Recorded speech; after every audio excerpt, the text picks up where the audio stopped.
Hey guys, welcome back to our YouTube channel ngayon guys. May share ako. Yan. Itong nabili kong cellphone S21 5G. Walang external na storage. So ngayon, may naisip tayo. May ibang paraan pala. Kahit i-search mo pala to guys, wala talaga siya. Hindi siya applicable. Advisable na ano. Wala talaga kasi walang card slot doon, memory card slot. May nakita tayong yung bago tong labas Merong ito, USB flash drive.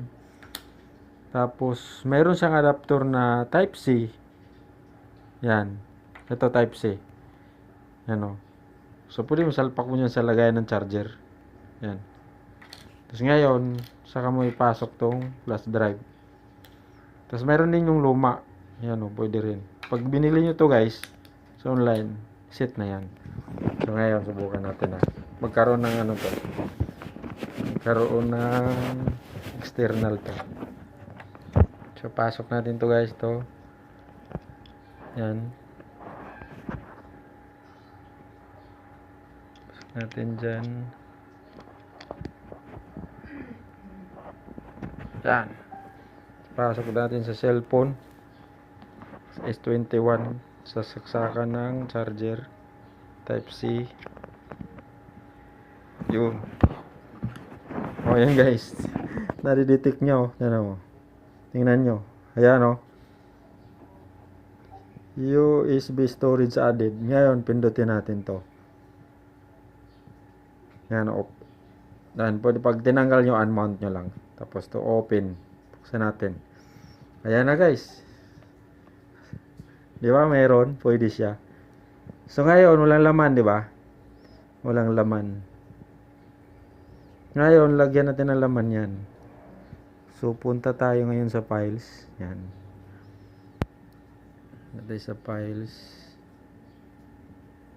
Ayun, itong kanta. Kasi yung purpose ko nito guys, kaya naisipan ko, maglalagay ako ng mga music.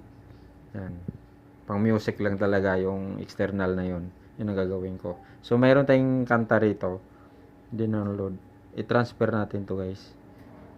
Punta tayo sa downloads. Yung ko dinownload yan Yan. Disturb. Yan. Sinong may gusto sa Disturb yan? Mga paborito nila yan. Tapos, yan yun lang. Long press. Tapos, nasa baba yung move.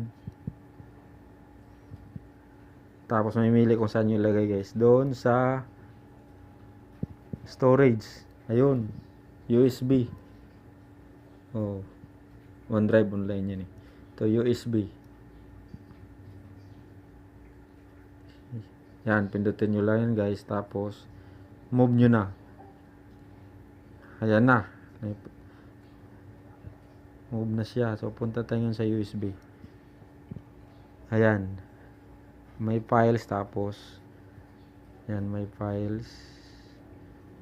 Tapos, punta ka sa baba. Yan, ito yung internal natin guys, Yan, built into siya. 256GB yung S21. So, andito na yung USB na external. Yan 1GB lang. So, meron na tayong nilagay na isang kanta, 7.5 MB. So, 'di ba guys? Kita nyo na. Success, 'di ba? So, ganun lang guys.